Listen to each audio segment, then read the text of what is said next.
You know what? I don't think I can do this. I mean, the whole idea of being an influencer, it just makes me want to vomit. I don't want to be an influencer. I just want to tell a story. Look, don't worry about it. The only thing you need to worry about influencing is your chickens. That's right. You know who I influence. That's right.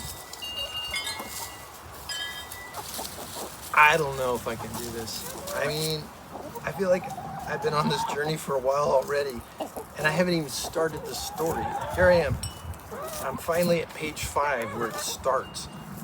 And I've got over 300 pages to go. That's like hundreds of drawings and videos. I just don't know if I can do it.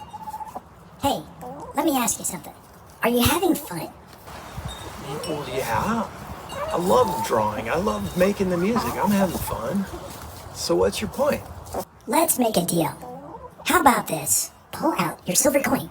Heads, you keep drawing. Tails, you pack it up and go back to chicken farming.